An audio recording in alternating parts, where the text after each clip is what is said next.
Can I be heard? Can I be heard over there in the tent? I know there's lots of exciting stuff over there. I'm sure we've had some time to reconnect with some acquaintances. But let's head this direction. We want the cameras to see lots of people.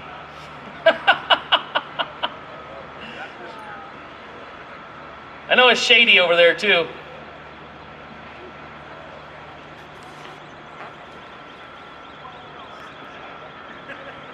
Everybody's moseying this way.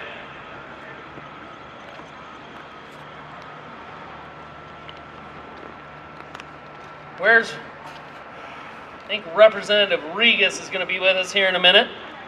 Right there. That's what I needed. I didn't know where you were at. All right. Good morning, everybody. Let's do a few housekeeping things. 15th year we've done this.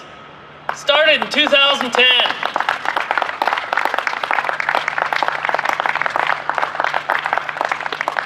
You know how many incidences we've had in those 15 years? 0. Yeah, big fat 0. Now, even though we had a big fat 0, I'm going to remind us of the safety rules, right?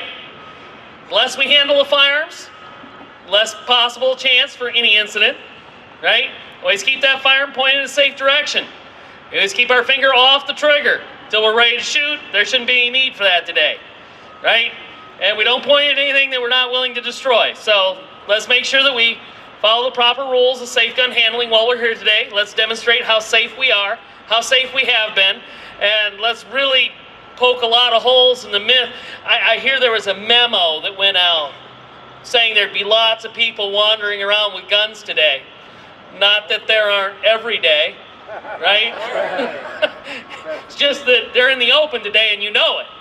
But apparently they must think that we're, in the words of John Wayne, real dangerous people. Obviously we're not. We're law-abiding citizens, simply here to promote and try to preserve and defend our right to keep and bear arms. There are some porta-johns out here, correct? Down there at the end. Because going inside with firearms is not allowed, so trying to get in there with long guns might be a little inconvenient. Pass them back and forth. Again, use that porta-john. Over here, apparently there's a new policy. You cannot sell anything inside or outside the Capitol. There are no sales allowed. Now, typically speaking, the Second Amendment March, the only way that they raised money was during the events and selling things. So there is no sales going on today. However, all donations are accepted. Woo-woo! And I do understand that if you donate, something nominal like $10, in appreciation, they're going to give you a free gift. Okay? So there are no sales, donations only. And look, $10 is like minimum, guys. Like if you want to throw a 20 into play, it's like church, right? They'll take as much as you want to give them. All right, we are going to start out this morning with the Pledge of Allegiance to the flag of the United States. So, if you'll stand with me. Ready? Salute. I pledge allegiance to the flag of the United States of America and to the republic for which it stands, one nation, under God, indivisible, with liberty and justice for all. Thank you very much. And of course, we believe that mantra, liberty and justice for all. Right. Oh, we lost something. Excellent. Nice job. All right. We have started a little bit late, but I understand that we may be short a few speakers because while we typically try to do this while everything is in session, apparently a session got canceled today, so we're going to be short a couple of speakers. That being said, State Representative Angela Rigas is committed to being here, and we appreciate her. Always! Woo!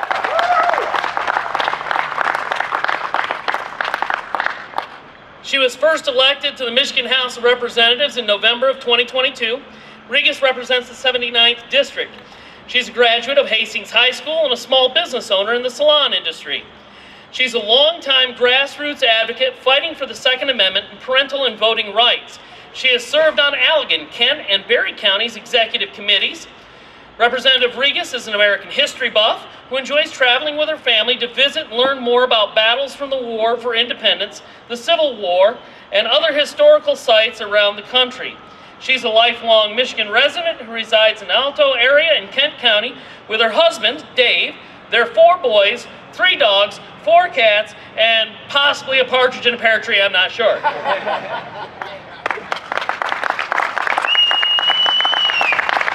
Good morning. How's everybody doing today? What a beautiful, way better weather than last year, correct? Last year was terrible. So it's so great to be here. It's so great to see so many people here. And hello, media. Make sure you get a shot of a real crowd, okay? Right. Let's not talk about there was like 10 people here, because that's a lie. So we know the fake media, you're our friend.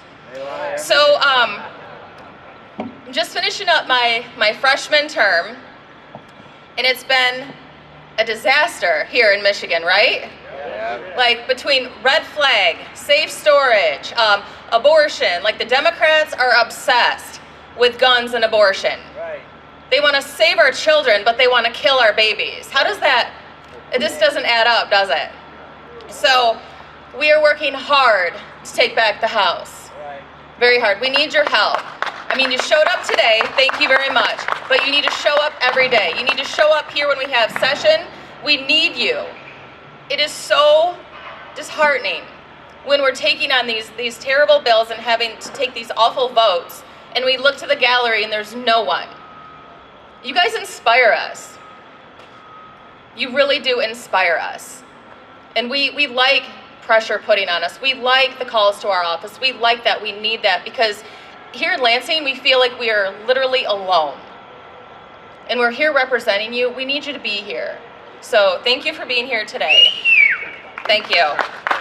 So the Republicans have launched a mission for Michigan.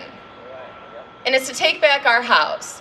The points that I'm going to highlight right now will never come into fruition if the Second Amendment is compromised, because we know that the Second Amendment is literally what secures our freedom, given to us by God.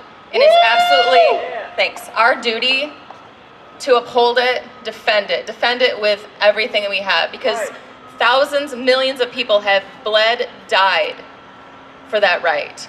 So we must continue to defend it. So in Michigan, Republicans are committed to making Michigan affordable again, reversing Democrats' income tax hikes, reducing energy bills, getting rid of this Green Deal garbage that they passed in our state, right? Like, what happened to local control?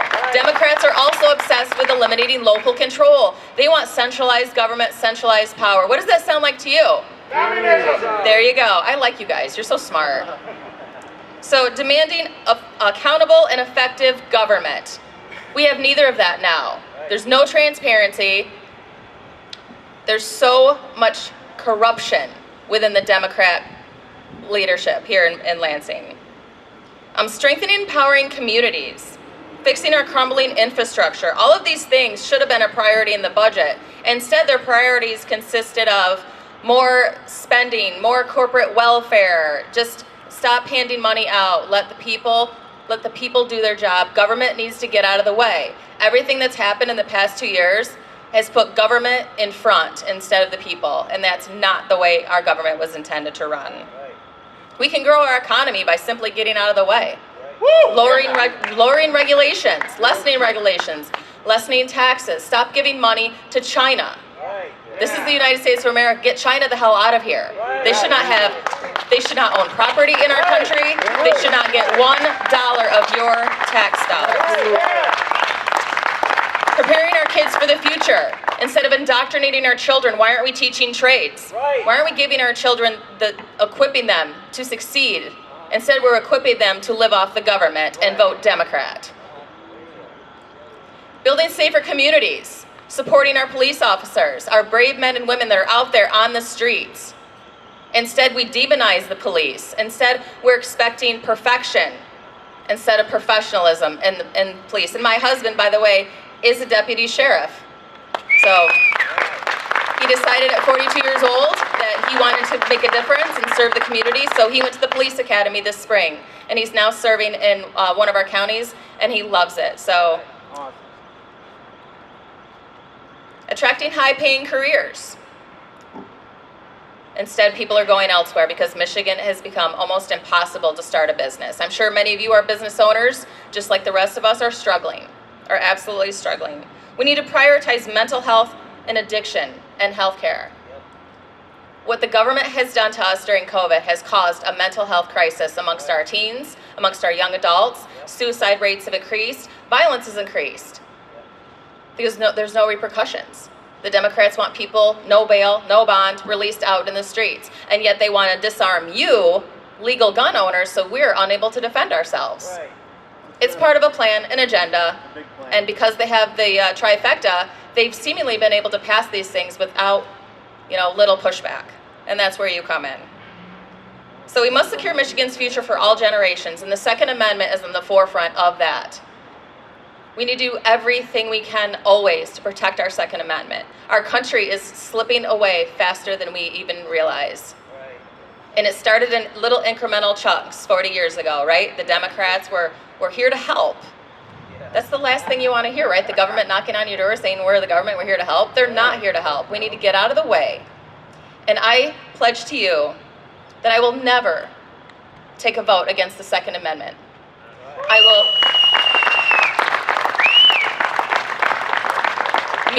My colleagues and I, we introduced constitutional carry here in Michigan last year. It fell on deaf ears. The media picked it up, calling us dangerous. I say not having a firearm is dangerous. Not having the ability to protect yourself and exercise your God-given rights. That is dangerous. The Democrats, they are dangerous.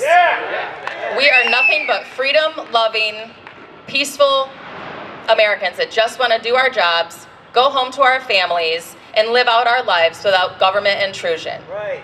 So please, stay engaged, stay informed.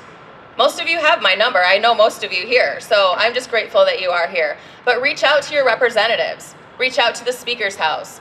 Tell them we will not put up with any more gun legislation passing through the House of Representatives and the Senate in Michigan. And we need to get rid of Gretchen Whitmer, Dana Nessel, Jocelyn Benson. And I will tell you this, after we take back the House, 2 more years, there will be even bigger fight. There will be a bigger fight for governor and the Senate, and we must retain the House. So please stay active, stay motivated, because we need your help. You can no longer sit on the sidelines and expect your Second Amendment rights to not be infringed, because they will be.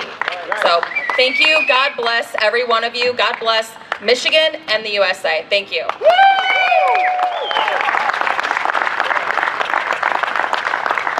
Thank you very much, Representative. We appreciate that very much. Thank you, thank you, thank you.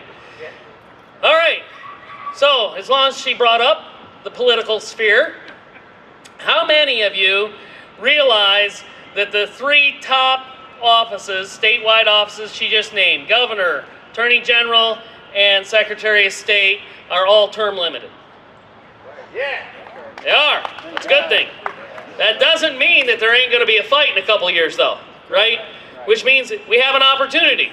We're not going to race against incumbents. We now have an open opportunity. Let's make that opportunity count. As long as I'm on the subject of politics, I know it's been said many times, we'll ask it again. How many of you know who your state representative and state senator are? Yeah. And the more important question is, do they know who you are? Yeah. That's the more important question. If they saw you on the street, would they know your name? If they know your name, if they see you on the street, they see you in a local restaurant while they're eating, and they greet you, then you're doing your job. It's not enough that you recognize them. They need to know who you are. And you need to have your voice. And you need to make sure that they understand you represent a lot of people just like you. That's what starts to make the difference. Okay? Up next, we have the illustrious,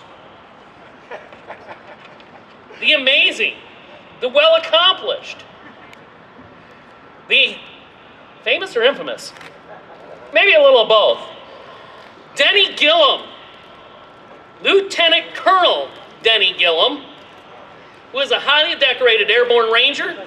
He was awarded 2 Purple Hearts, which, by the way, Denny, I don't know if you know this or not, I got a buddy of mine caught an AK-47 round in the leg. He has his Purple Heart. He calls it the Enemy Marksmanship Award. He said it's there to remind him he didn't move quite fast enough. I don't know how you move faster than an AK-47 round, but that's what he says. He also has 7 awards for valor while serving his 2 tours in Vietnam. He is a graduate of the U.S. Military Academy at West Point, and he served in the infantry for 22 years. Yeah. While serving as an Army advisor to the Michigan Army National Guard, Denny and wife Marilyn fell in love with Western Michigan. Denny concluded his 22-year career as an infantryman, and the family settled in the Grand Rapids area. Since then, Denny has worked in sales, leadership, and academic positions. Denny's vision for the front lines of freedom, his radio show that he does, and coincidentally, the home defense show with Skip Coryell, closely intertwined there. They're fantastic friends, and we all know Skip. His vision is to focus on the brave Americans who have and are defending our freedom. He drives home the fact in every show that freedom is not free, but rather the price is paid by the soldiers, sailors, airmen, and Marines who serve in harm's way. So right now, if you would, with a huge round of applause, please welcome to the stage, Mr. Denny Gillum.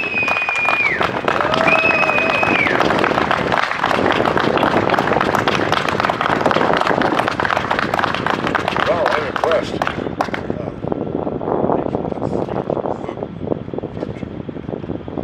Eat the ice cream cone is one of the things I always taught in the radio. So, yeah, I'm Denny Gillum.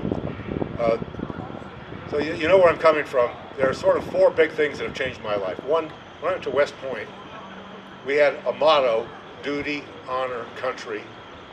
And the cadet honor code was a cadet will not lie, cheat, steal, or tolerate those who do. And those became a big part of me. They were consistent with the way I was raised, and they articulated well for me. It's worthy of note that neither those honor code nor the motto still exist at West Point. They are much more politically correct now than when I was there. The second thing is, after I graduated, I went to Ranger School. There I learned I could push my body a lot harder than I thought I could. A lot harder. Third, during my first duty station, I met a young lady who was a PE teacher. We've been married almost 58 years. She certainly has changed my life. And a couple of years after we got married, we committed our lives to serve Jesus, and that changed my life. So that's me. When people ask me how I am, I generally say this: my nation is a mess, but my life is good. And what we need to do, well, first of all, the young lady that just spoke is my state rep, and she is one of the finest people I have ever met in government at any level. And her husband, a deputy sheriff, is one of the finest guys I've ever met. So we're blessed to have them and people like them in government. And our challenge is to have more like them. I taught American government at Grand Rapids Community College for 15 years. One of the questions I'd ask the first day of class was, why do we celebrate the 4th of July? In 15 years, I had one student who knew. Oh, it's Independence Day. Sure, so what happened when? No clue. That speaks to our education system and our parents. Absolutely. Several of them their family went to the 4th of July parade every year, but they didn't know why. We need to work on that. It's our responsibility to hold our teachers, school boards accountable, and for us to make sure our kids know, because they can't share what they don't know, and to give them that importance that's necessary. Our military is a mess. 2 things. One, the very senior leadership, uniformed, and the civilians above them. Let me just say, anybody who could support, agree with, and go along with the abandonment of Afghanistan, I won't go into all the details, you know, billions of dollars of high-tech weapons, equipment, and stuff left behind. American citizens and Afghan citizens who's pledged to support us in return for our support, abandoned. And nobody's admitted they screwed up. The generals and admirals who didn't resign in protest, the civilians that went along with it, I can't put up with them personally. That's a disaster. And you may have noticed our military is now a real problem in getting anybody to join. I think the best they've done in the last couple of years is make 80% of their goal. And they've lowered the standard so much, you can be 50 pounds overweight and they'll take you. Oh, and if you want to change genders, they'll pay for that too. And then pay you while you're recovering from it before you can get affected. Great expense for our military. That speaks to what we need to be promoting in our community. And if you put all of that together, we're talking about something that includes Second Amendment rights.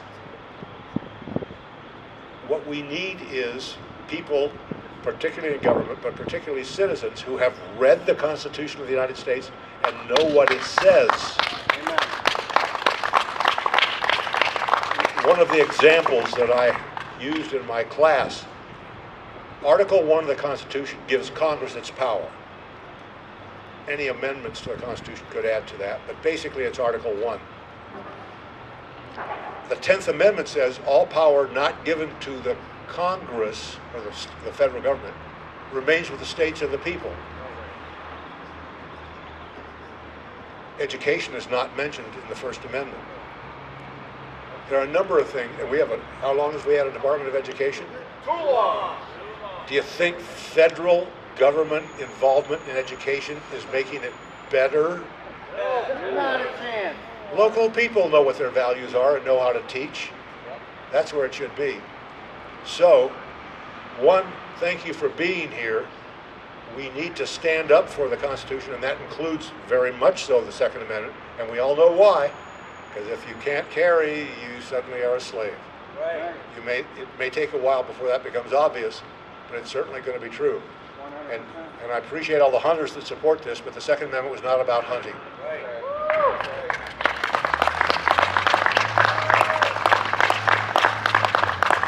So, at the risk of repeating what my predecessor said, know who your representatives are, and communicate with them.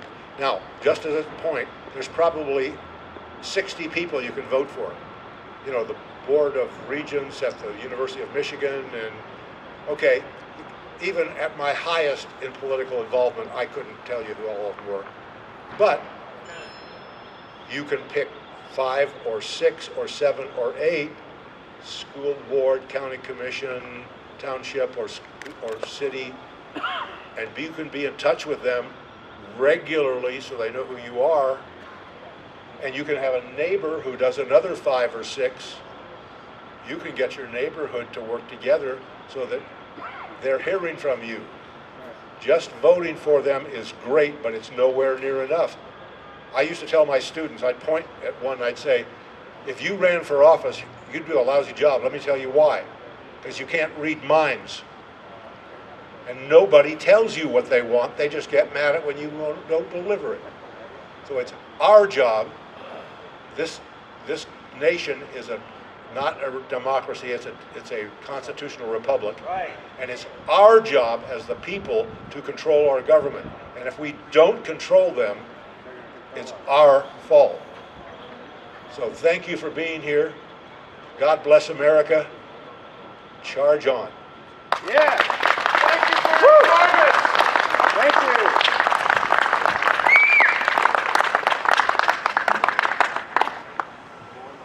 That's a guy that knows a thing or two, because he's seen a thing or two. Appreciate that. Thank you very much, Denny. Thank you, thank you. Up next, we have State Representative Phil Green. Some of you might recognize that last name, yes?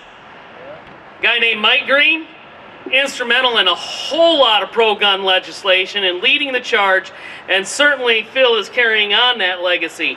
Representative Green was first elected in November of 2018 Currently serves the 67th House District, which covers portions of Genesee, Lapeer, and Tuscola counties.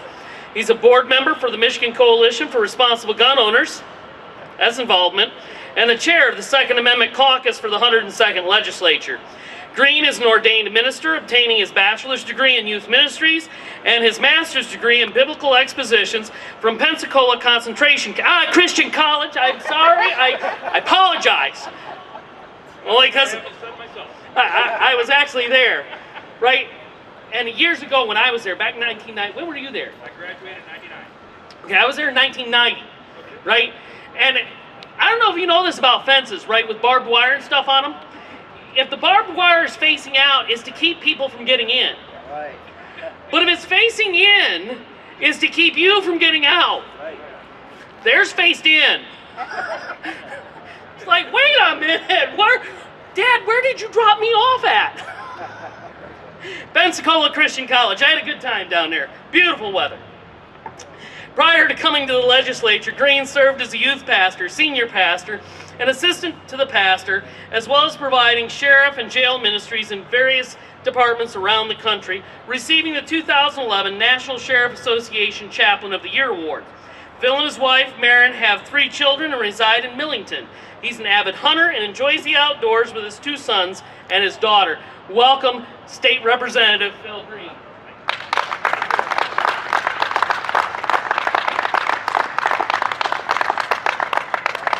Thank you all for being here this beautiful September day. Thank you for taking your opportunity to voice your opinion here at the state capitol. As was mentioned, I grew up in the thumb of Michigan. And if you've been around the thumb very much, you know that you really can't drive a straight road for very long, because the thumb is known for being basically one big swamp. We call them lakes, but they're swamps. In fact, we just had an excavator out to my parents' house a couple years ago, and they began cleaning out the pond that they had. They stuck their 50-foot boom down to dig the pond, and they never found bottom. So when you talk some of that stuff, you talk swamps, right? You talk being able to have beautiful land, but on the flip side is we just want our freedom there in the thumb. We want the government to simply leave us alone, to stay out of our lives. However, so often in the thumb, you're out hunting, you're out hiking, whatever you're doing, and you get to a spot where all of a sudden the ground gets really squishy. And you're in the middle of a swamp. And you decide, do I keep going forward or do I back out? Do I try going to the right, going to the left? How do I get around this swamp? And before you know it, you're knee deep in just muck. You're knee deep, and then you're trying to move, and all of a sudden your shoes slide off of you, and you end up with mud on your face, you end up falling over, you end up all dirty, and you get home, and your wife has no clue as to why you're dirty, and she's not very happy about you coming and walking on the carpet. It's a real struggle. Let me also say this. I liken that illustration to what is happening here as government officials in Lansing. You see, we are here defending our Constitution, defending our Second Amendment rights. The framers of our Constitution did not say you are not allowed to have certain weapons. No, they realized the imminent threat that was foreign, and they said, we want our citizens armed to the best of their ability with military-grade weapons to protect us. The second component was to protect us from a government that would be oppressive, such as Great Britain in the 1700s. So as we begin this, we realize that we are all on one team. We all fight together, we all walk together. There are different times when that battle sends us through a swamp, and you have a choice. Do you keep walking through the swamp, or do you back out? You all have that choice. Do you keep walking through, or do you back out? The legislators here, you'll hear from another one, Angela Rigas, the different legislators that are here. 54 members of the House are part of the Second Amendment Caucus. I want you to say that. 54 members of the House, part of the Second Amendment Caucus. And you will notice that the divide is 56 Democrats and miraculously 54 Republicans. We are standing. We're standing with you. However, sometimes somebody on a team does something, and then you end up getting mud on your face and mud all over your clothes, and you start looking at each other. Those of us in the legislature are walking through that swamp right now. There are times when our shoes fall off. There are times when we've fallen, we're in the muck, we have mud all over us. And sometimes we look at the rest of our teammates, and the teammates are going, man, do I want to associate with somebody that's all of those issues? They're all dirty, they're all messy. And sometimes teammates decide that, no, we don't want their dirt. Here's what I would ask of you. Even though some of us in the legislature may not be touting and jumping up and down and yelling and screaming, we're doing our best to navigate that swamp to protect each and every one of our Second Amendment rights. What we would ask is that you remember we're on the same team with you. We may not be doing the same thing. We may not be playing the same position. I've coached basketball for 5 years. Can you imagine if you had 5 Shaquille O'Neals on the basketball court at once? You'd never win. Can you imagine if you had 5 point guards on the court at once? You'd never win. But you have different individuals that are doing different things and fighting different battles, but we're all on the same team. It is our commitment. I'm not going to make the commitment that we are going to stop X, Y, and Z, but it is our commitment that we will stand shoulder to shoulder with all of you and fight for our Second Amendment rights. We are going to do everything within our power to ensure that the words "shall not be infringed" are enforced in the state of Michigan. All right.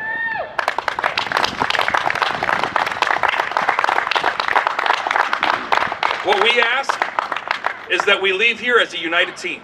Thank you all for being here. Thank you all for advocating. Thank you all for doing everything within your power. And thank you all for sending your legislators here to fight for our Second Amendment constitutional rights.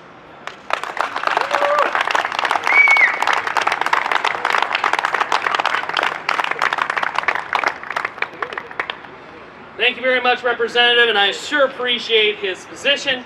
I appreciate him continuing and carrying on some work that has been started long ago. Up next, we have, and just to remind you, the Capitol is, they've made it a gun-free zone. Quotes. For our safety. Yes, for your safety. My wife forgot to lock the door the other day. By the way, who's here from the furthest away? Who's here from the furthest? Oh, look, way back there. No, you're not. I came from Missouri. I left my farm in Missouri to come back here for you guys. My wife occasionally has been forgetting to lock the door because we're so far out in the country. She's like, oh my goodness, I forgot to lock the door last night. Well, that's all right. It was locked for their protection, not ours. So, the Capitol, concealed or open carry, they don't want guns in there. So, out of respect, like we are respectful, we have porta-johns set up back there. Again, remember your rules of safe gun handling. And as I introduce Representative Jay DeBoyer, Jay serves the 63rd District. He graduated from Algonac High School and attended St. Clair Community College. He serves as a member on the House Elections Committee and the Economic Development and Small Business Subcommittee on Housing. Jay spent the last 11 years as clerk and register of deeds for St. Clair County, which, by the way, that is not an easy job. That is a lot. Why do they? Well, I don't understand why they combine those two things. It's just rude.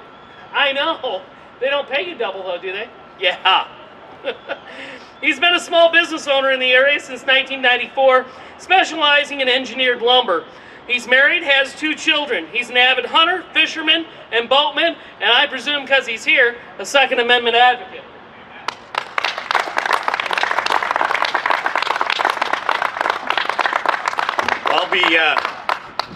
I don't quite have the experience as Representative Phil Green, so I actually had to put my notes down on paper here. But you know, first of all, it's an absolute honor to come and talk before you, to have a conversation with people of like mind, understand the importance of the Second Amendment, realize why that Second Amendment exists, realize why our founding fathers put that in our Bill of Rights. And at the end of the day, it's to preserve our rights for liberty, rights for freedom, and to preserve all the other rights that are enumerated in the Constitution. You know, I'm going to steal a term really quick, and I think you guys will appreciate this, and I'd love it if you use this in your daily life. I'm going to steal a term from the left, and I'm going to talk about a safe space, right? They talk about these safe spaces they need, right? Well, I'm going to tell you what my definition of a safe space is, right?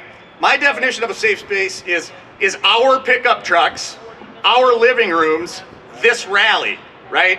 To me, that's a safe space.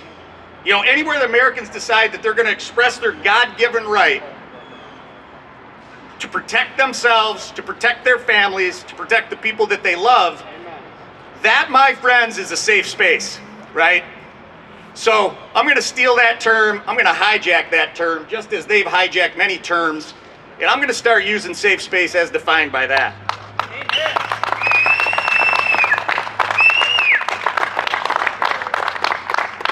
You know, you all know this, I don't really have to say it, but you're the people who refuse to be victims, right?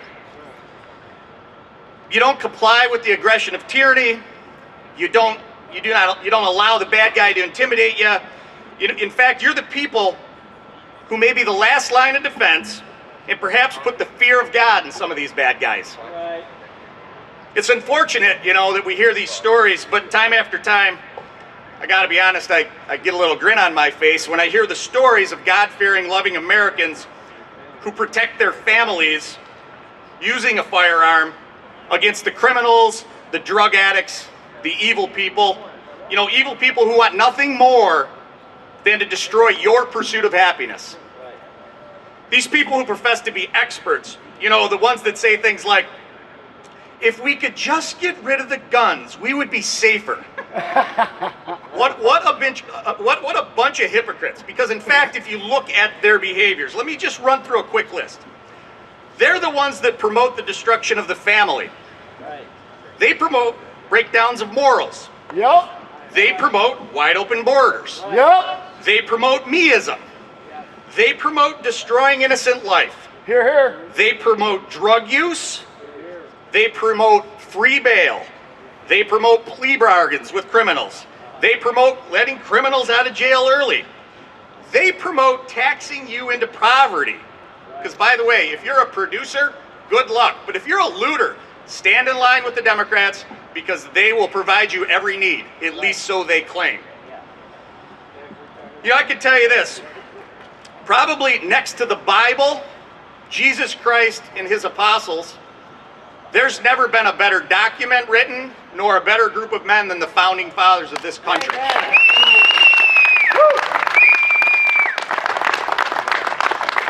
You know, if you really think about it, the probability of all of these men coming together at the same time, with the same beliefs, the same principles and desires, the same willingness to stand up, sacrifice everything they had built to that time, because as you know, most of them lost it because of what they did for us. That, my friends, has got a special connotation in the history of this world. Because of what they did, millions and millions and millions of human beings have had the privilege to live in liberty, in freedom, and in the pursuit of happiness in this great country. Never forget what they did for us.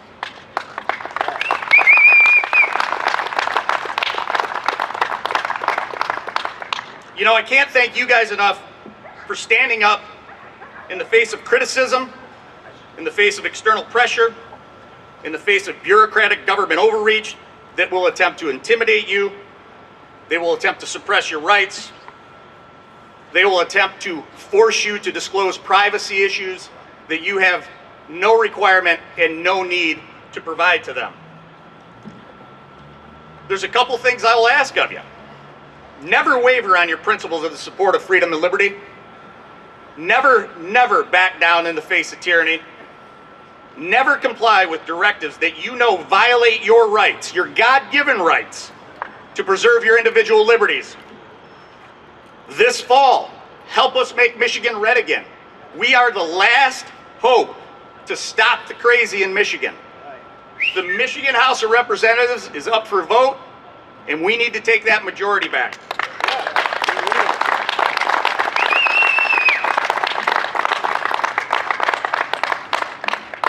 You know, we've been threatened, we've been intimidated, we've been chastised, we've been bankrupted, we've been told that we're the problem. We've been told that we're the threat. Well, the only thing we want to do is preserve our freedoms, protect our liberties, and provide a safe home environment for our families and socialize with the people that we love.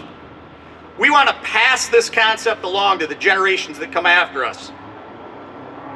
So I ask you this, be humble, be polite, be kind, but be diligent.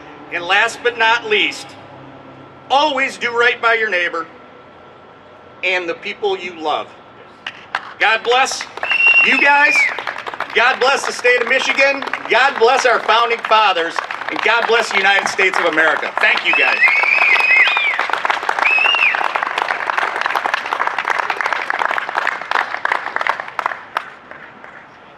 All right.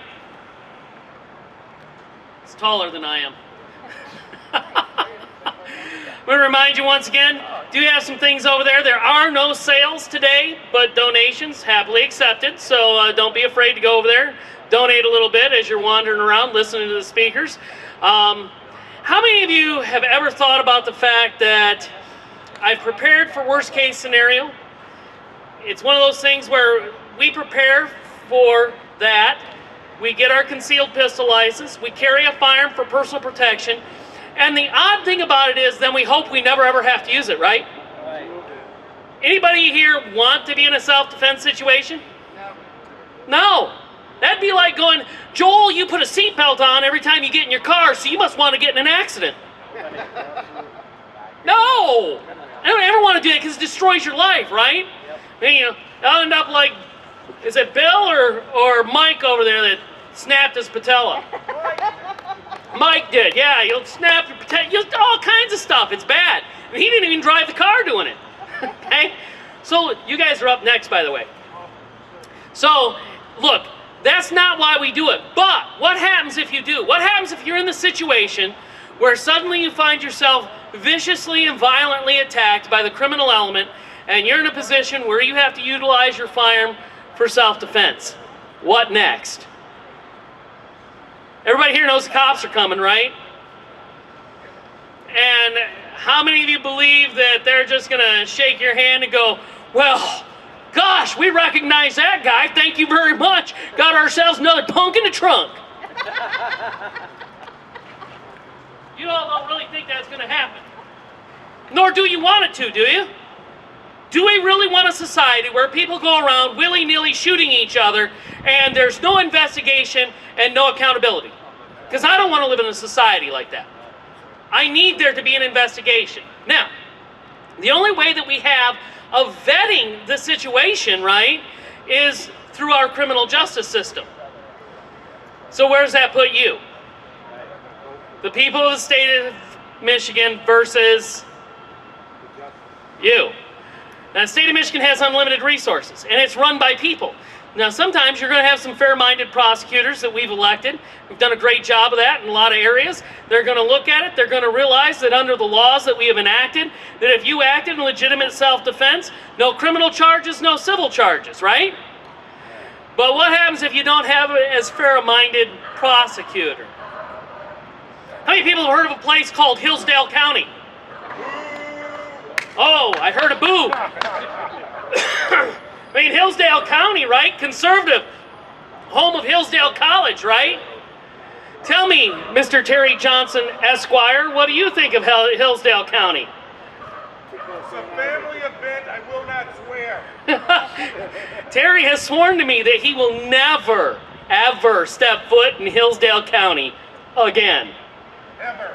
It took him and Dean Greenblatt a week and a half to defend a man that never should have been to trial in the first place. In fact, that was the comment of several jurors to the prosecutor. This case never should have come here.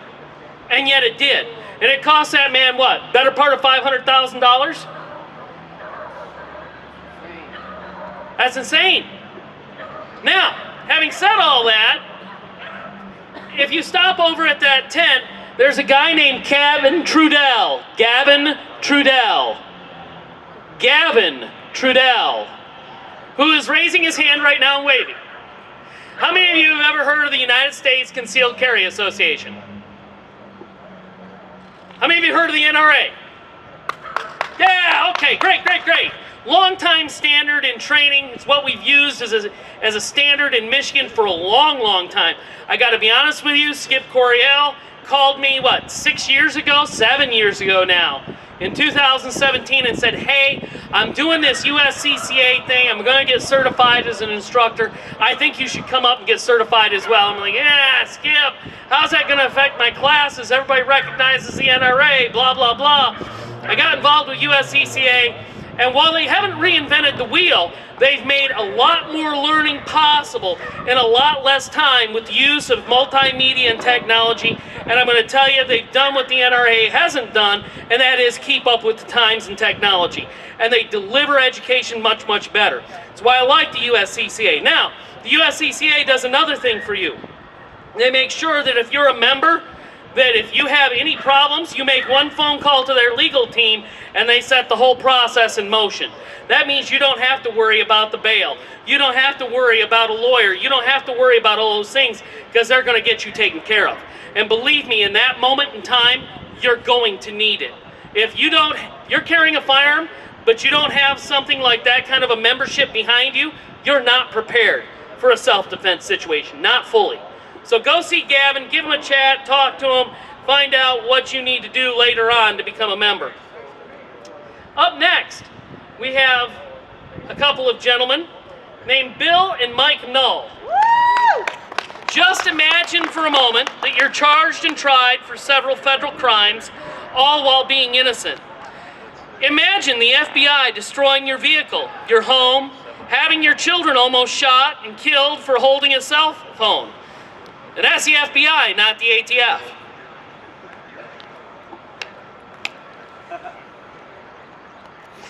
Imagine your immediate family being handcuffed and detained for hours. Imagine going through this for 3 years before being found not guilty of providing support for a terrorist act and a weapon charge for participating in military-style drills and traveling to see Whitmer's vacation home in northern Michigan. They were accused and found not guilty of supporting leaders in the plan to kidnap Governor Whitmer. This all happened to twin brothers, William and Michael Null. Mike and Bill Null can answer questions right now that you might have about that, because that's what you're not going to hear from the mainstream media, who, quite frankly, they're about ratings. They're about commercials. They've got to make money too, and they're going to give you the sound bites. Rarely are you going to get the in-depth story, investigative reporting from today's media. And I appreciate the media. Oh, okay. But honest to God, guys, I wish you had the ability and the time and the technology and a 24-hour news cycle to do more in-depth investigative reporting that would result in a better informed republic. You're the fourth leg of government, and we need you to hold government accountable. I'm going to welcome to the stage right now, as he hobbles up. Don't worry about it. My kid once broke his ankle while walking. Yeah, it happens. I get it. He was in his 20s, though. So, gentlemen, come on up.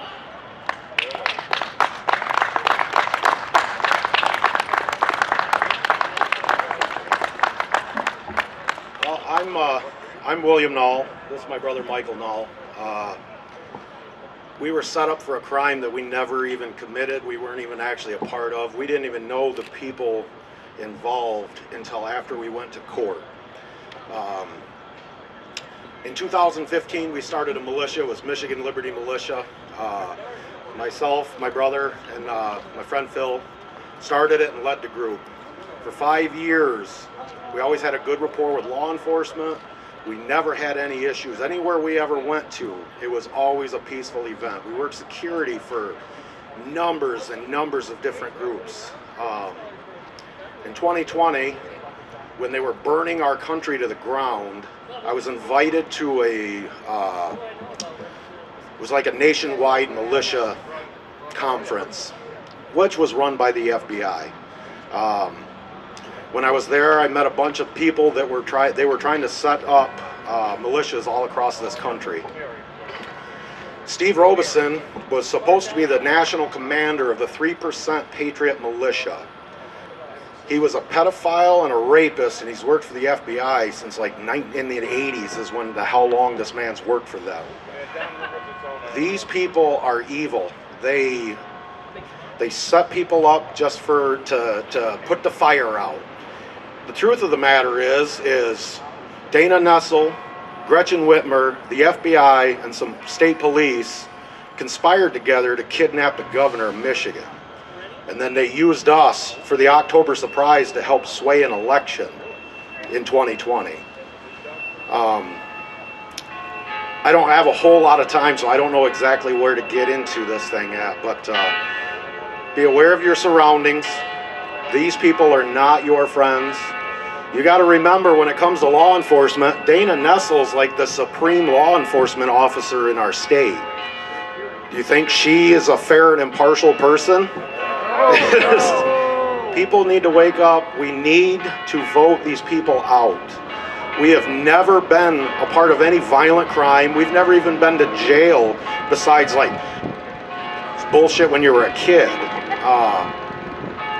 So it was a surprise to us when we got taken to jail. We didn't even know what we were going to jail for. They took us to the casino onto federal land to interrogate us. They do not play by the rules. Every single trial that happened in this thing was bought and paid for. The judges are in on it. The prosecuting attorneys are in on it. They helped pick our jury. The FBI picked our jury.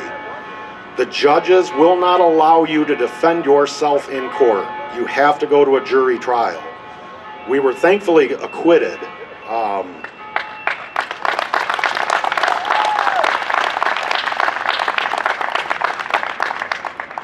After we were acquitted, Dana Nessel decided to bash the jury because we weren't in the right county for her decision.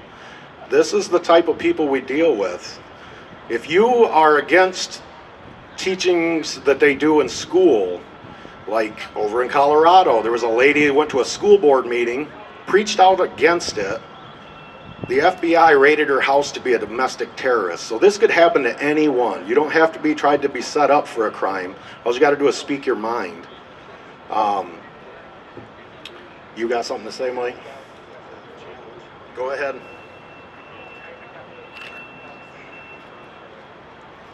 So I'm Mike Null. Gretchen Whitmer put in an offer to either in her book or an interview that she wanted to talk to Ty Garbin, who we're pretty sure is an FBI agent or informant. When he was arrested, he was the first one to flip. His attorney was an FBI agent. So my offer is to Gretchen Whitmer that why not talk to me? The FBI admitted on the stand that I had never done any illegal activity whatsoever. And I was acquitted in her hometown by a jury picked by the FBI and acquitted. So, if she wants to sit down and have a two-way conversation, I'm open to that. A couple of questions I'd have for her so you can have a jump on it. Number one, if we're so terrible and violent, we got a plea deal offer that if we turned on Dar Leaf, the sheriff of Berry County, they'd have potentially dropped our charges. So, and there's so much corruption out there. Her sister-in-law was a magistrate that put us in jail for 2 months and put a $250,000 cash bond on us. So just that. That's all I have to say, really.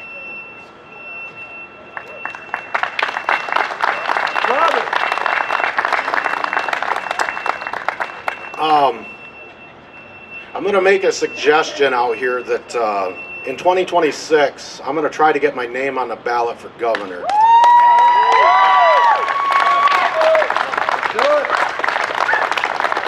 We need accountability for government and law enforcement alike. Anyone who works for the government works for the people. Where is the accountability? You can't even sue for damages unless you get a lawyer, and most lawyers are too afraid to take this case. They threatened to kill Mike's daughter on the porch when they knew she was home alone. They threatened to kill my dad that was at my house. They were going to put him down like a dog because he couldn't hear their commands clearly. These people were cowards that hit our house. Mike and I were already arrested, so their threat should have been gone. They sent Allegan County Sheriff's Department into Berry County without telling Darleaf to raid my house. This is how corrupt our system is. They used a judge out of Jackson to get a search warrant for mine and his home. We'd never been to Jackson before. Antrim County only signed an arrest warrant for us. We, even going through the trial, they couldn't tell our lawyers exactly what we did as to be criminally liable for this. And then we get acquitted by a jury. So I just want people to know that it can happen to anyone out there. Stay safe and appreciate it. God bless.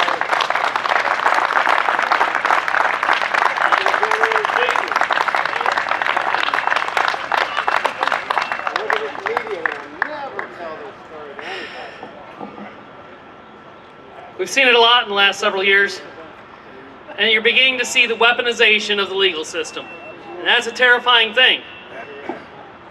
We have a lot of defenses here in the United States for our rights. First and foremost, we have the ballot box, right? And then we have, right, well, first of all, we got the soapbox, right? Free speech, sorta, still. Then the ballot box, then the jury box. We're getting down to that fourth one, and I don't want to get there. Let's make sure that we make that ballot box count this year. Up next, he has shown up. He drove here specifically for this. Wasn't even on my list, but he came from downriver, so I'm told, and he's friends with a couple of guys like Jim Mikowski and Dean Greenblatt, so he can't be a bad guy, right? And he's definitely wearing the correct hat. So we're going to welcome Representative DeSana. Where's he at? Representative DeSana right there. He'll be coming round the mountain when he comes. He's gonna ride at least 2 white horses. I'm told those are Pyrenean mountain dogs. Those are some sizable dogs right there. He's from the 29th district. He has a 20-acre farm down in Carlton with cows, sheep, chickens, and of course the dogs. So he's got the, what a beautiful hat, sir. Thank you. And he dressed for the weather, no suit. Thank you, Joe. I'm serving in the state legislature with the most virulent group of gun grabbers this state has ever seen. I introduced the articles of impeachment against Dana Nessel along with 9 of my colleagues. Woo! Thank you. They expect us to abide by the law, and they operate as though they are above the law. And I want to tell you here today, I am 100% with you. I know that a lot of my colleagues are 100% with you. We will defend the right to bear arms in this building and in this state and in this Capitol every minute that we're here. It is so important. This is such a pivotal year for all of us, and I appreciate you all coming out today. Thank you for having me. God bless you all.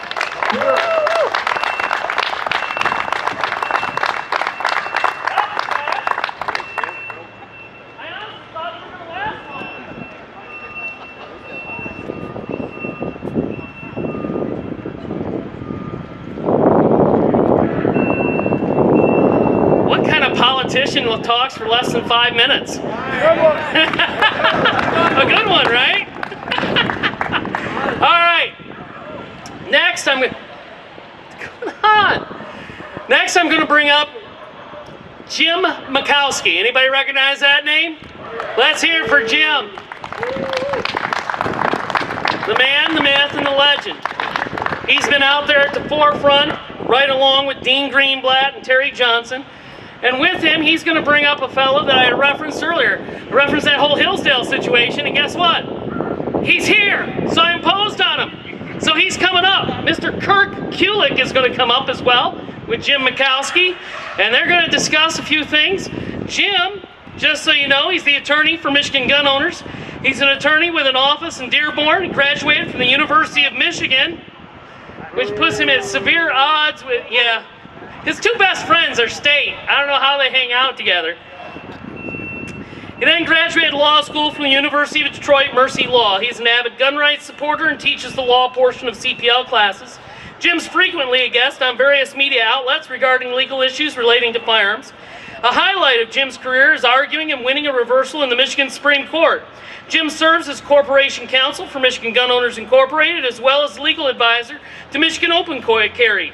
Jim has represented many people in firearm-related cases and is currently involved with an appeal against the Ann Arbor School District, where they're suing the University of Michigan regarding open carry and is currently suing them for their firearm policy. What? No, that's not. That's sold. Oh, well, okay, I guess what I have written incorrect currently. Thanks, Brian! Oh. Jim!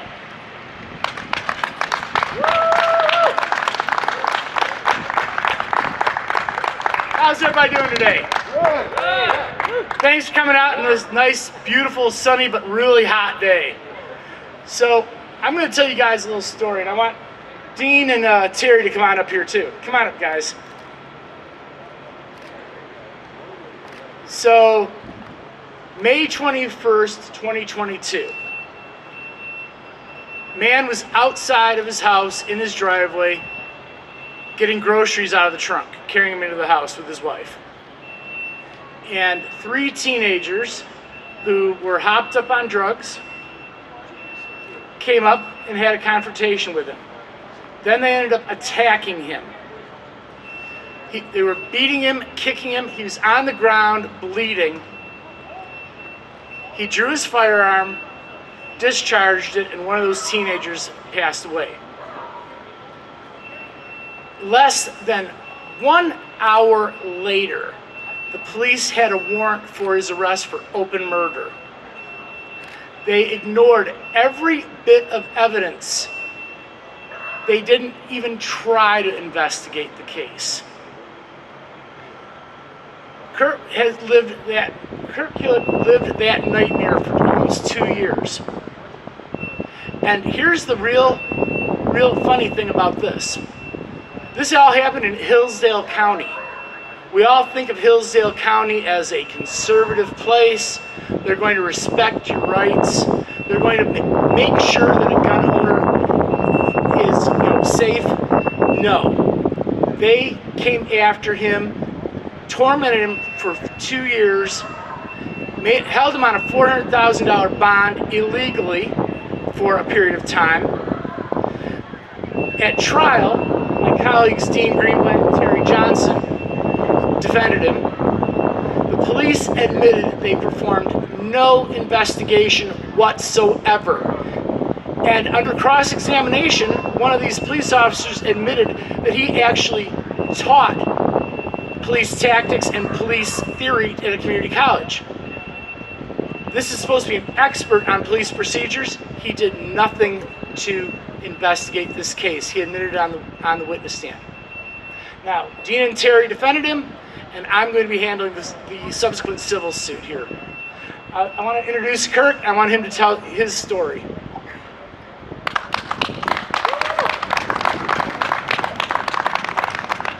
Hey, how you doing? Anybody here from Hillsdale County? We got anybody? There we go. We got one. That's probably all we need. That's probably as many people as there are there. I live in a great place with a lot of great people. It's supposed to be a very conservative place. We have a lot of Marxists, communists infiltrating our system, trying to take away our rights, our God-given human natural rights of self-defense.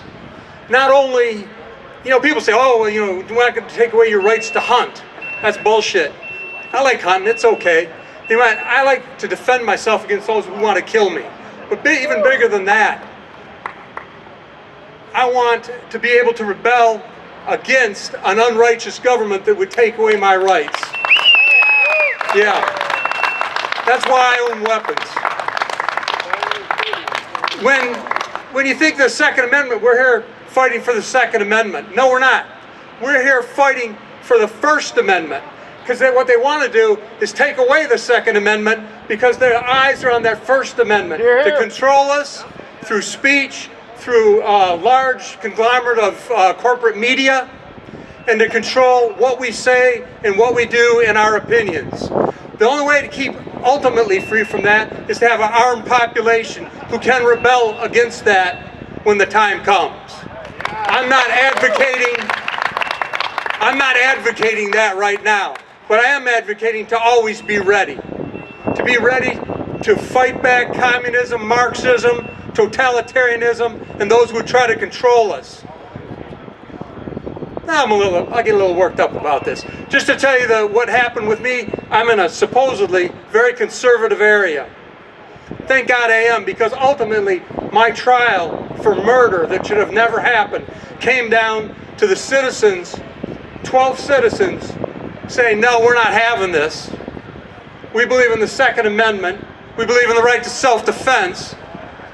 It's your God-given right. It's your human right, however you want to look at it, to do that. They stepped forward and they went against the corrupt system that tried to do me in. The 3-man police force in my little town, which I love my little town, to be honest with you. People make fun of it, but I'm very comfortable there. As soon as he made this false arrest on me without any investigation whatsoever, they made him the chief of police. They didn't have a chief before. He got $1.50 more an hour. Well, for that $1.50 more an hour, he was willing to kill me because I went to jail, and they're trying to put me in for a murder charge, and I'm 68 years old. So that'd be it for my life. So it's a death sentence. So he was willing to trade me in a death sentence for $1.50 an hour. We have a prosecutor in our town, in our county, who's very corrupt. She states that she's a Republican and she's pro-gun and all that. She's not. Exactly. It's bullshit is the word. She is a total liar and fabricator, hooked up with the governor and her cronies who are anti-gun. Nobody else has run against her because there isn't anybody, because it doesn't even pay enough to make a living off it. But she's going to be our next prosecutor. She, for a $50,000 a year job, was willing to kill me. Put me in a 7-foot by 11-foot cell, and it's all cement, no daylight, no natural light. The lights never go out at night or day, and cranked out rap music, which is, hey, that's my favorite. And just cranked it at a very loud decibel level. People are saying to me on the phone, like, you're getting a little squirrely, Kirk. Hell yeah, I was getting squirrely because I was being tortured for 101 days. The law is after 90 days, they have to offer you bond or a trial. They didn't do that. But thanks to Terry and Dean, who are my attorneys, who held these guys, yeah, please. Held the court's feet to the fire every step of the way. Their responses would be, well, this is how, not my lawyers, the courts would be, well, this is how we've always done it. They would meet ex parte with the prosecution. That's illegal. They had no witnesses, and they came up with a drunk woman down the street who wasn't there, and God bless him, a very sick schizophrenic guy who lives up at the corner of my street. Those were their 2 witnesses who weren't there and didn't hear anything. So if you think you can't be railroaded because of your political beliefs, you got something else coming. I think I'm preaching to the choir here, and you all realize that. But this is getting to be a bigger and bigger thing from our future president, with the Department, Attorney General of the United States, bringing false witness against him to bring him down. Really, my case is the same thing. I don't want to put myself up there with Trump. But it's on a micro level. It's happening all over. They're using the falsification, a bastardization of the American Constitution to try to destroy freedom-loving Americans. And you being here today, I have to praise all of you right there, for being here. Because there's not that many people who will stand up. They complain, but they don't do anything about it. So my message to you is stay vigilant, stay ready, vote for the right people, and know why you have gun rights. All right? God bless America. God bless you. Thank you, sir. Thanks. Thank you.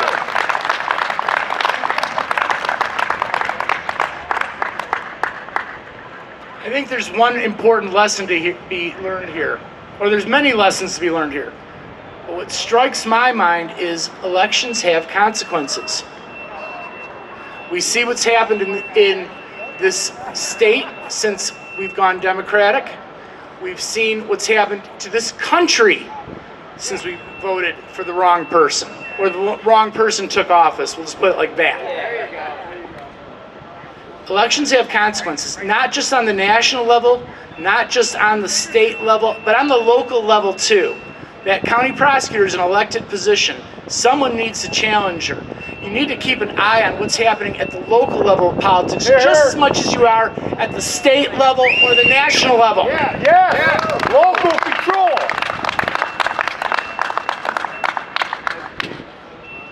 You know, I'm so happy to see everyone here. I wish we had more people. Hopefully next year, hopefully we'll have a change in Washington. Hopefully we'll have some changes in the Michigan legislature. And hopefully we'll have a lot more people here speaking out for our rights. Thank you.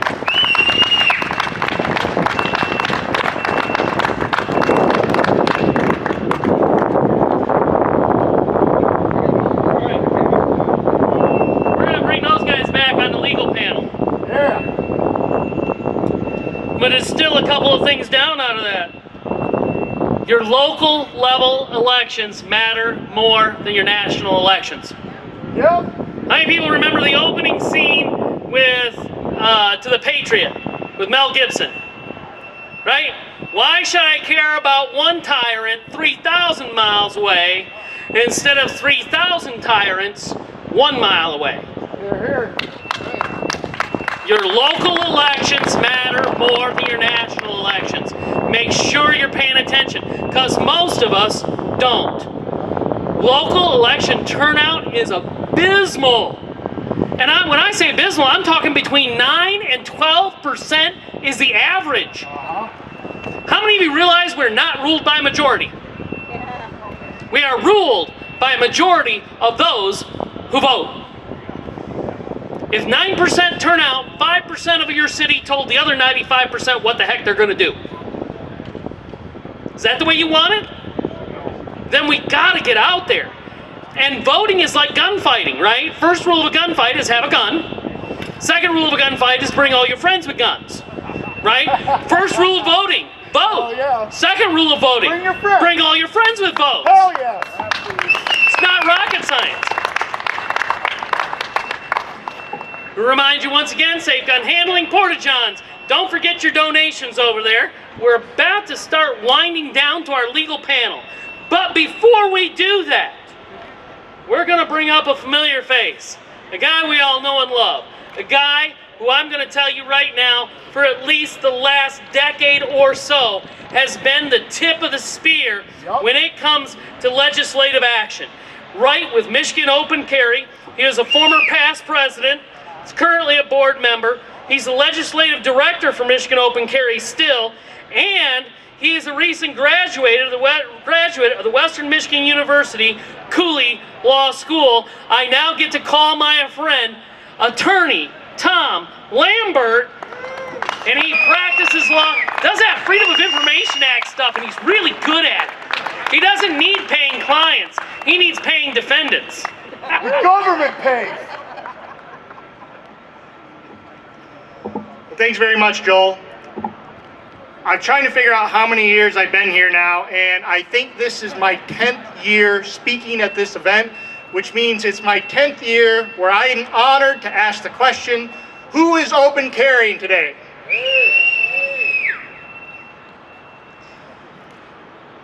How long have all of you been coming? Is it anyone's first time? First time. I got some first people here. Excellent. A lot of hands. Yeah. First time. Let's give a hand to them. First timers. Hell yeah.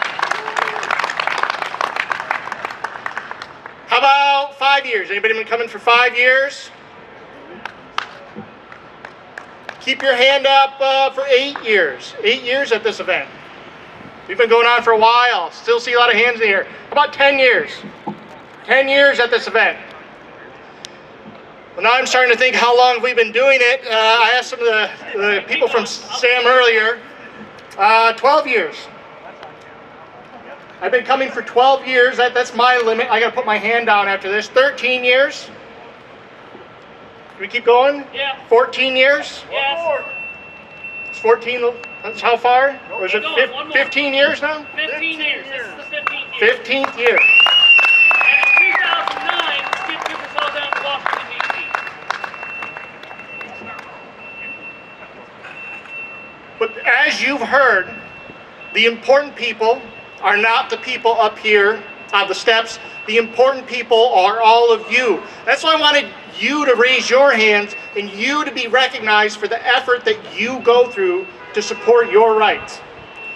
Were it not for you, all the rest of us would have nothing to work with.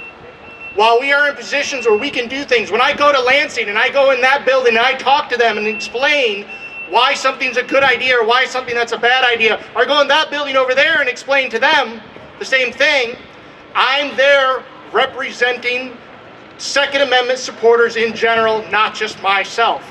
And those legislators understand that it's not just my opinion that counts, it's all of your opinions that I take to Lansing and express to them. That's what counts. Because at the end of the day, it's not up to me to decide how you can or cannot carry. It's not up to Michigan Open Carry to decide how you can or cannot carry or where you can or cannot carry. It's also not up to them to decide what you can carry or where you can carry. It's up to each one of you individually to decide what you carry and how you carry. And that is the message we keep bringing to Lansing. You've heard that the Second Amendment right supports the rest. It defends the rest. It works in the opposite direction as well. The rest of your rights are also there to defend the Second Amendment. And over the past few years, Michigan Open Carry has been using other tools at our disposal to defend the Second Amendment. You've heard Joel talk about the Freedom of Information Act. Michigan Open Carry has been using the Freedom of Information Act for many years now and become very, very good at it. One of the things we're looking into is whenever these cities hold the gun buybacks that you hear about, as a side note, if you're looking for a deal on firearms and you want to go to a place there's going to be a lot of people willing to sell their firearms for cheap, attend these gun buyback events. Get a sign that says, cash for guns. Make sure you follow whatever applicable law for transfers, or, if you have an out-of-state license like I do, you can ignore them. But you can go to these events and pick up lots of great firearms for cheap. Most of them are junk, don't get me wrong. You don't have to buy those, but every now and then you find a real gem. But when cities hold these events, what do you see in the news? You see the public officials saying, oh, look at all the assault rifles and guns that we collected that we're going to destroy now. And as they stand in front of a pile of rusted shotguns and old handguns that barely work anymore, and maybe there's an SKS thrown on top, or they convince somebody to hand in a cheap Bushmaster or something like that, or pile of cheap Glocks. Every now and then there's something good in there, but most of the time we know that that's just a pile of junk, and you've got people turning in their stuff for $100 because frankly it wasn't worth $100 in the first place.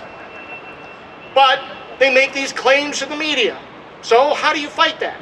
Well, you can file a Freedom of Information Act request to the city saying, please show us a list of what you collected. And how do you know when you're asking the right questions? Maybe it's when they don't want to give you the answers to those questions. It's probably a first sign. We've had a lot of municipalities violate the law. Well, they'll give us a partial list, or they'll put a bunch of redactions in there. Maybe they don't want to give the serial numbers. We've had attorneys for these municipalities say, well, we can't give you the serial number because of the public database you can all put the serial number into and look up who owns the gun. Yeah, I think that's somebody's watching a little too much NCIS. But we fight these every time, and so far, every time we've won. And thankfully, as part of the Freedom of Information Act, is when these public bodies violate the law, they have to pay the legal fees of the entity that was wrong. Isn't that how it should work more often when the government violates your rights? Other things, other tools that Michigan Open Carry is using is the Open Meetings Act. Very similar to the Freedom of Information Act, same kind of concept. Hey, government, if you're going to try and control us, you should be open and transparent about what you're doing. I know this is a novel concept, but it exists out there, and turns out it's very well supported too, the government being open and transparent. Problem is, not every government wants to be open and transparent. We had this problem a lot last year when we showed up here in Lansing. Remember they were ramming through a bunch of gun bills last year? Michigan Open Carry showed up to every single one of those hearings.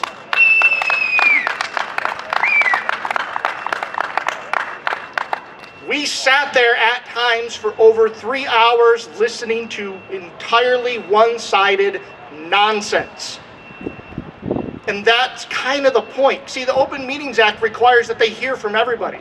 See, when your government makes a decision about what you should do, isn't it common sense that they should hear from you what you think about what their choice should be? Remember, I just asked you, how do you know when you're asking the right questions? They don't want to give you the answer. How do you know that you have something valid to say that's going to undermine what they want to do? Could it be when they don't want to hear from you and they deny you the opportunity to even speak on it in the first place? Is that perhaps a hint that you might know what you're talking about? Well, last year they denied our side in many of these hearings, all of us, as well as Great Lakes Gun Rights. I want to call Great Lakes Gun Rights out here because they're joining us in this. They denied us an opportunity to speak whatsoever. Well, not once to back down in the face of government violating the law, Michigan Open Carry and Great Lakes Gun Rights decided to sue an entire branch of the state government. We filed suit against both the House of Representatives and the state Senate. And in that lawsuit, we've told the court, well, hold on. They have to let people speak. They might not agree, but they at least have to let us speak so that we can point out to not just them, but be on the public record of demonstrating how exactly it is that they have no idea what they're talking about when they try and shove these regulations down our throat. The Court of Claims, the trial court, said that, yeah, the House of Representatives violated the law, but we think there's some wiggle room here, and so maybe the Senate didn't violate the law, and the House can do some other stuff. Right now, Michigan Open Carry and Great Lakes Gun Rights are appealing that decision because we think we should win even more than we already did to the Court of Appeals. So if you support your rights to have your voice heard to government, specifically in this town, make sure you are supporting Michigan Open Carry and Great Lakes Gun Rights. Because we are, again, using these other tools meant to promote freedom to protect the Second Amendment, in addition to using the Second Amendment to protect these other rights. But now, I know there's one more thing out there that you want to hear about, because people have asked me about it. Well, Tom, I heard you're an attorney. I hear you work with these other attorneys. But Tom, what I haven't heard about is a lawsuit challenging those laws that you just talked about that were rammed through. Is there a lawsuit? Are we challenging those laws? Well, I've struggled with how to answer this.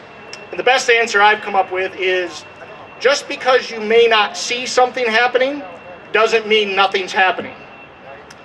And on a completely unrelated note that has absolutely nothing to do with what I just said, if you or someone you know happen to have any problems getting a license to purchase over the last year or year and a half, perhaps come to Michigan Open Carry or Great Lakes Gun Rights and let us know. All right? Completely unrelated to that last thing I just said. No relation whatsoever. So again,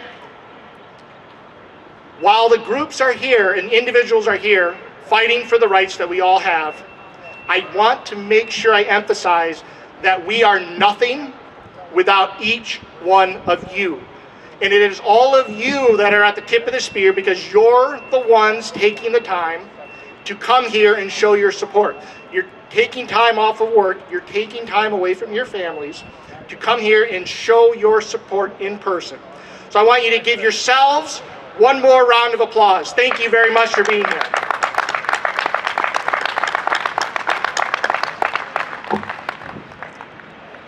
And last thing, one more thing, because I talk about this every single year, because we're Michigan Open Carry, I have to make sure I mention that one of the best ways you can defend your Second Amendment or support your Second Amendment right is by being an ambassador in your everyday life. To do that, you can simply carry a firearm lawfully, openly, so that people can see you and know that good people have guns too. And when you do that, and you are a respectful person, and you have a smile, and you are a good ambassador for gun rights, that is perhaps one of the easiest and most simple things that you can do to not just promote your rights, but promote rights for everyone else in the state. Thank you again for having me here for 10 years, and God bless.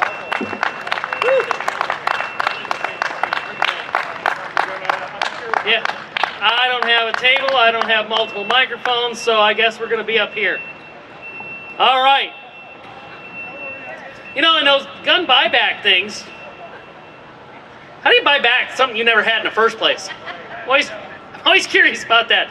But, you know, somewhere, some enterprising FFL dealer who, you know, occasionally there's people who walk in and go, hey, this gun seems to be not working, inoperable, I don't want it in the house, and they actually will turn it into a gun dealer, and the gun dealer goes, look, I'd love to give you something for it, but, you know, this High Point ain't worth $10. And, you know, maybe they give them $10, but that gun buyback would give you $100. Seems like FFL dealers should get rid of their worthless guns there. Enterprising ones should. Voting. Somebody brought up to me that I failed to mention. How many of you vote in your primaries? Oh, good. Because the primary is like the one spot where you don't have to quote-unquote vote for the lesser of two evils. You can actually try to select the best candidate that's going to represent you, right? Don't forget to vote in your primaries. I think the average on that is like 20% of people participate in primaries. No wonder we're stuck with what we're stuck with. Now is the time of the day, though, where we get to ask questions. Legal panel time.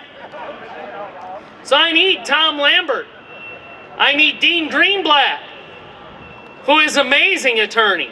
That guy, probably the eternal pessimist, but I need that guy on my team because he sees everything that could be wrong with the case. I love having him. And he's detail-oriented. Jim Mikowski, who we've already heard from, but coming back up. And then Terry Johnson, probably one of the most amazing attorneys I've ever seen in front of a criminal jury. That man connects with a jury. He is a master of his trade. Love watching that guy in action. And do we have Jim? Jim! All right, Jim's coming. He's wandering this way. So, lack of microphones. I'm going to come down that direction. If you've got a legal question, ask me the legal question. We'll get it relayed. And I got one other thing that the nice media fella asked me to do. He swears he's not recording the entire time. Until he's recording. I said, oh, I'm just going to treat this as a hot mic then. Shut off the internal monitor. All right, who's got a question? Yes, sir. Other than safe storage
Did I accurately represent Pretty that? much. What Yeah. county are you in?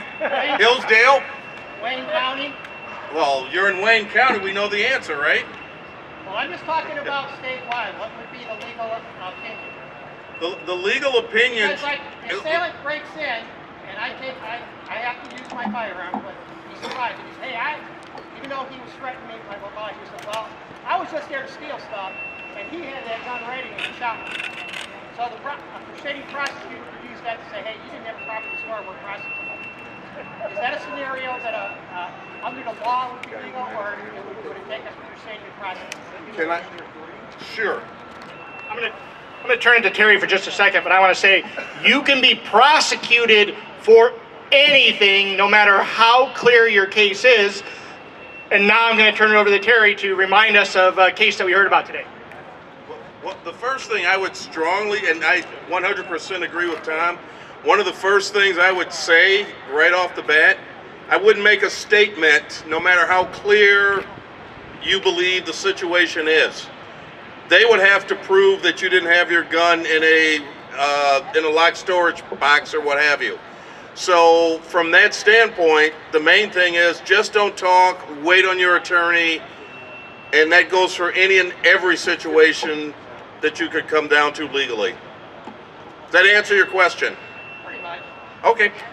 Yeah. How are they going to know it wasn't safely stored? Are you going to tell them? No. You're not going to say a word if you're involved in the substance. You're going to wait till an attorney gets there. Okay. What I told him was, Bad guy survived, so he's telling the story. claims that I had the gun at the ready and he wasn't there really to hurt anybody. You mean the thief that broke into your house and they're going to believe him? Well, I'm just asking, is that your, because my position would be, you're going to believe this guy that broke into the house? well, you just said like in Wayne County, anything's possible. Anything's possible. But as Tom mentioned, you can be charged, but the burden of proof still falls back on the people to show that this is what you weren't doing. And I want to clarify, I don't see how a prosecution as a violation of safe storage would be successful.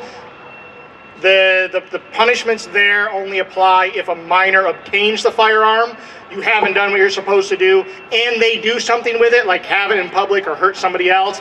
Doesn't sound like any of those criteria have met. Sounds like a very clear bad prosecution to me. But again, as we've already seen today, very clear bad prosecutions do happen.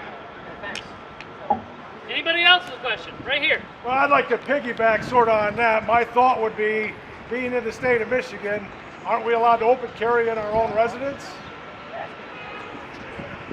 We don't have to have our firearms stored all the time, right? Yeah, as I understood the earlier question, is if the firearm was not on your person, but it's somewhere in the house that's accessible. That was the situation you were referring to? Yeah. And now you're referring to it's on your person. Absolutely you can have it on your person. Safe storage law doesn't apply. Well, it always applies, but if you have the firearm on your person, it's secure, right? Anybody else with any questions? Well, we're waiting for the next question. If I can co-opt the mic for just a minute. Go ahead. I have another one, just real brief, in light of what happened at the tailgate party. So, how many people watched President Trump on Gutfeld last night? By show of hands. Does anyone remember what the president's statistic was for gun owners who vote? 18%, I believe, was the number. How many people here have the legal ability to vote and intend to vote in November? Okay. Do any of you people that just were raising your hand know anyone else who's a gun owner who's not here today?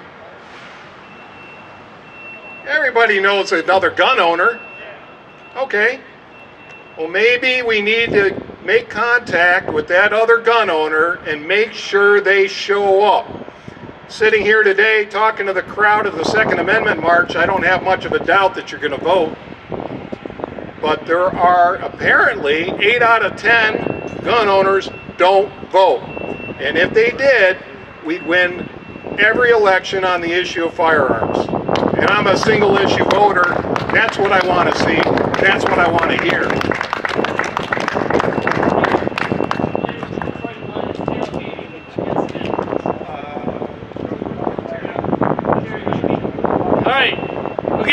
next question in just a moment.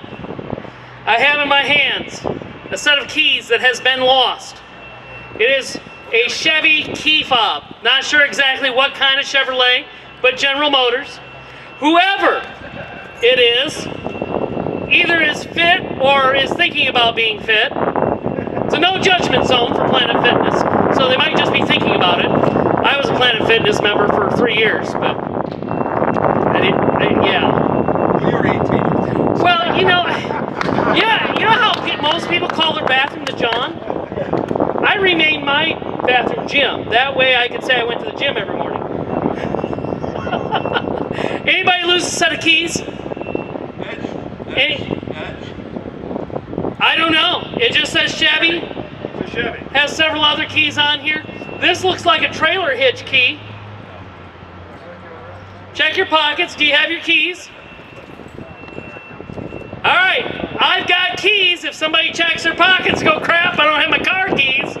I got car keys. All right, the next question. Apparently there was a shooting incident at a Detroit Lions tailgating party. And I think now I heard something about the police are going to try and just ban carry in that parking lot, period, in the interest of public safety. Apparently some fella claims he acted in self-defense, and then it did collateral damage, and somehow there's no charges currently being sought.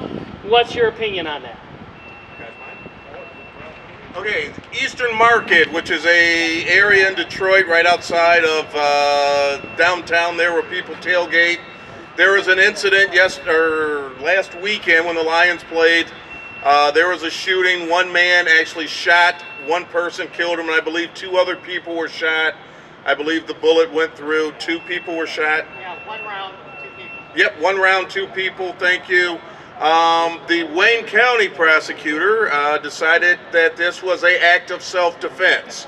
So just wanted to back that up with what we were talking about earlier.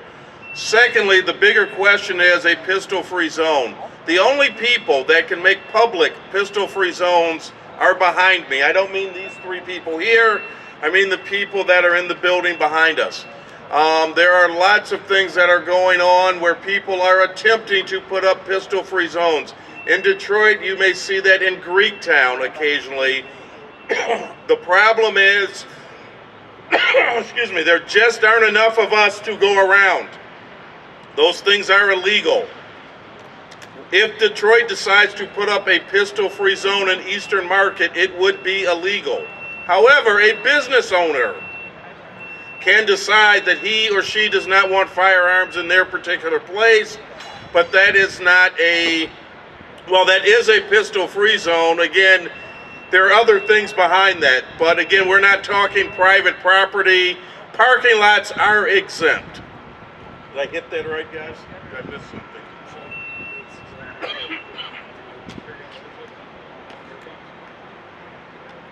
Any other questions? Yeah. To your left. There we go. Can a felon ever get his right to bear arms back? Can a felon ever get his right to bear arms back? Yes. It's a long, involved process. It requires going to federal court. There was actually just a case out of the Eastern District of Michigan a few months ago where a guy who had a third offense, drunk driving, which is a 5-year felony, the judge ruled that that person was entitled to have their gun rights restored. It can happen. It's an expensive process, but it's difficult. It's time-consuming, but yes, it can happen. And addressing that a little bit further, there's generally 2 ways to get it accomplished. If the conviction is in state court in Michigan, you can work to get an expungement. Now, there's some automatic expungements in Michigan, but those are not being recognized as restoring firearm rights to convicted felons right now. But if you hire an attorney, you do a set-aside or an expungement. If it's meets certain conditions, you can get your rights restored.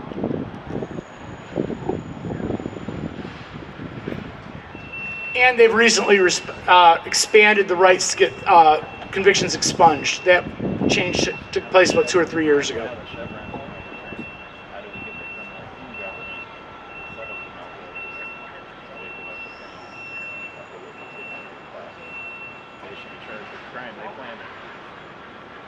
So, the question is this: when bureaucrats overstep their bounds and their authority, specifically in the law enforcement alphabet soup at the federal level, FBI, DOJ, etc., since Chevron has been overturned and the government no longer gets deference, is there any way that we can start going after those guys for coming after us?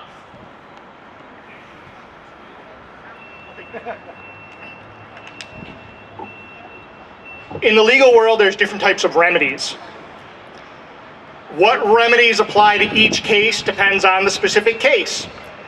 Getting a law overturned as unconstitutional is one remedy. Having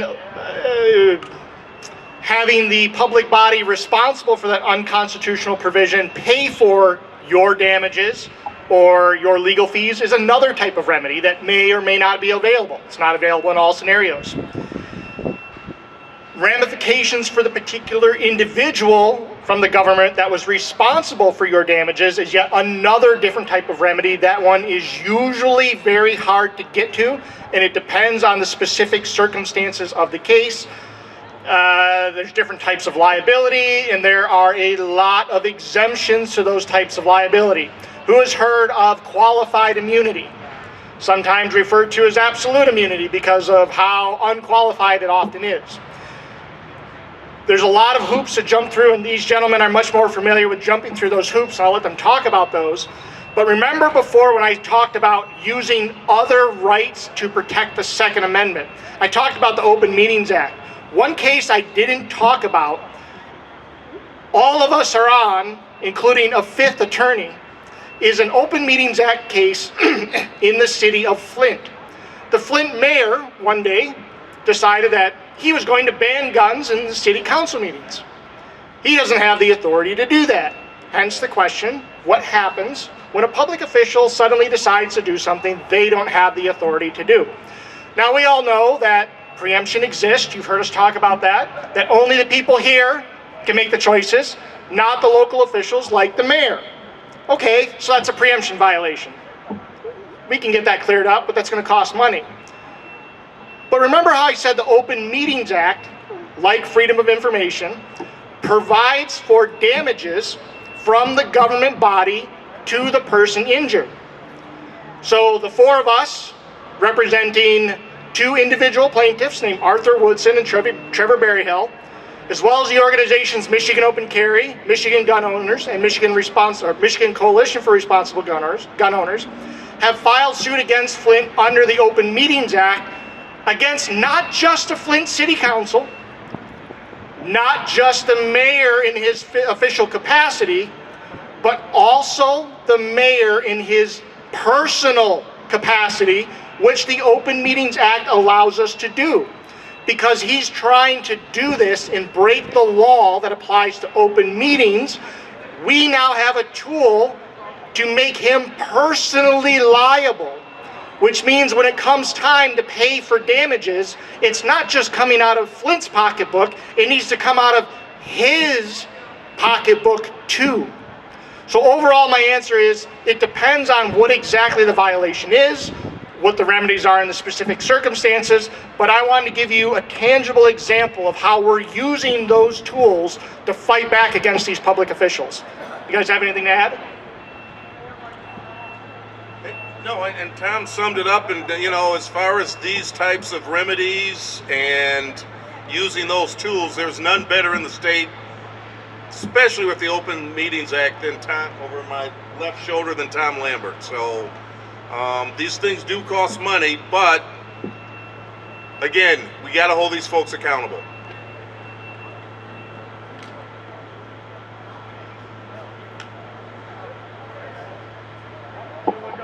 We got 2 minutes left, so we're going to wrap up. Thank you all for coming out. Tom's got a question. I always defer to Tom. Since nobody else has a question yet, I have a legal question that if you'll allow me to, will answer myself. Yeah, I'll take a privilege and do that myself, because I said so, right? You heard about voting. Raise your hand again if you intend to vote in November. Keep your hand in the air if you typically vote while armed. I want to ask the question, I know, to myself, how do I vote while armed, Tom? Well, gee, Tom, thank you so much for asking that question. That's pretty relevant given the big election coming up in November and some of the law or some of the bills, not laws yet, that have been moving around in this town. There is a bill that seeks to restrict your ability to lawfully possess a firearm while you're voting. That bill has not been enacted yet. It is not law yet, okay?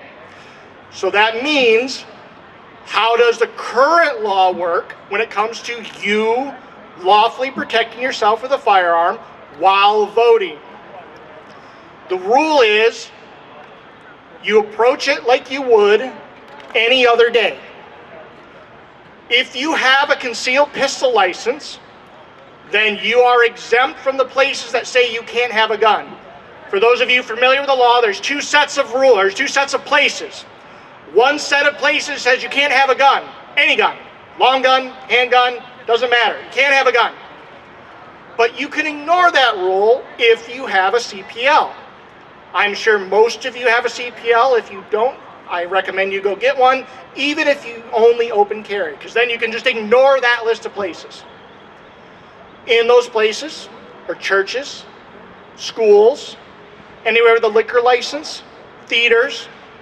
You can ignore that list again. I cannot emphasize that enough. If you have a CPL, you can ignore that list. There's another list. If you have a CPL, you can find this second list on the back of your CPL. It says you cannot carry a concealed pistol in that second list, okay? If you are not carrying a concealed pistol, and I'm just going to tell you this pistol on my hip is not concealed, then I can ignore that list too. Everybody get that? That list of places on the back of your CPL, you can ignore that list too if you are not in possession of a concealed pistol. So how does that work? What does that mean? Sorry, the last thing I want to say is, well, what about local policies? School says I can't have guns. Doesn't matter. The school signed a contract with the local jurisdiction to allow their establishment to be used as a polling location. They therefore forfeit the rights to enforce their policies against prospective voters. Can the school enforce their dress policy against you as a voter and deny you your right to vote because you don't meet whatever that school's dress policy is? Of course not. Can a church deny you entrance to their property because they don't like your particular religion? Of course they can't. When they agree to become a polling place, whatever place it is, whether it's a private place like a church, whether it's a school, they forfeit the right to enforce their own policies while their place is being used as a polling location and while you are there for the purposes of voting. Go in, vote lawfully, leave just like you normally do, don't hang around, just like you do every single day. So I want to go back again. How do you vote while armed? Approach it like you would any other day and ignore the private policies of churches and schools. Are there any follow-up questions on that to make sure I'm really clear on this? You in the green hat, go ahead. Tom, what happens if I get harassed and someone wants to stop me from voting just because I'm open carrying with a CPL at a polling location? What happens if you're harassed? What happens if someone tries to stop you? Well, it depends on who it is. If it's an election worker, no matter who it is, whether it's a law enforcement officer or an election worker, first thing you should do, be calm and smile. I'm going to say that again. Be calm and smile. I understand what you think. I think unfortunately you're confused about that. Please understand I'm well within the law here. The law allows me to possess my firearm because I have my CPL here. I can possess my firearm openly. If you have questions about that, I encourage you to reach out to your local law enforcement and continue voting just as you normally would. If it's a member of law enforcement, same kind of thing. Sir, I think you're, sir or madam, I think you're confused here. If necessary, encourage them to reach out to the state police. The state police are typically very good at handling local law enforcement that might be confused. Remember, everyone in law enforcement is a human being as well. I make mistakes. That hurt me a little bit. I make mistakes too. At least a mistake. They make mistakes too. They're humans, right? Be nice, be respectful to them.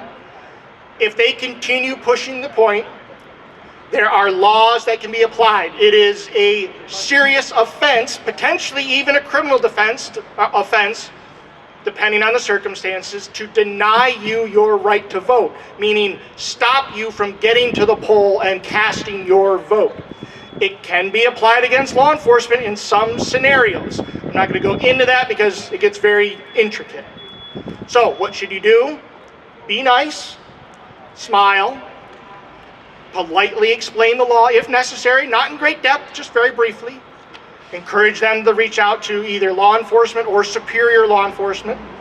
And if that still doesn't get the job done, contact one of the gun groups or an attorney that you know, specifically the people you see standing up here, and we'll do our best to help you out. Anything else?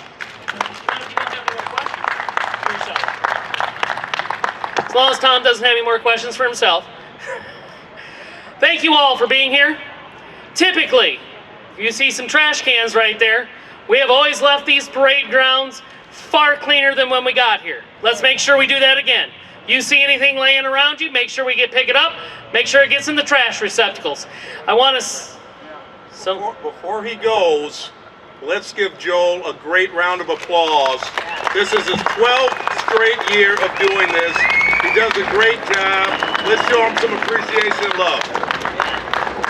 Thank you all very much. Nothing without you guys. Appreciate you very, very much. I would like to also say, my state police officers out there, state police officers, I see you, state police officers, wave your hands, please. Thank you very much.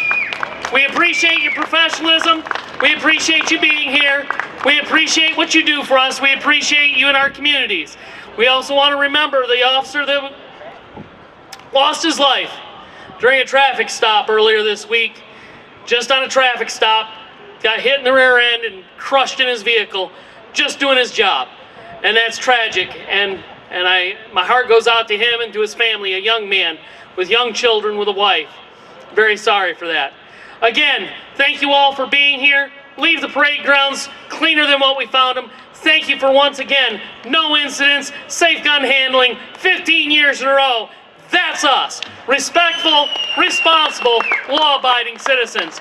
Thank you all. God bless you all. Thank you, Josie. And go blue. He meant go cheat. Go green. Go white.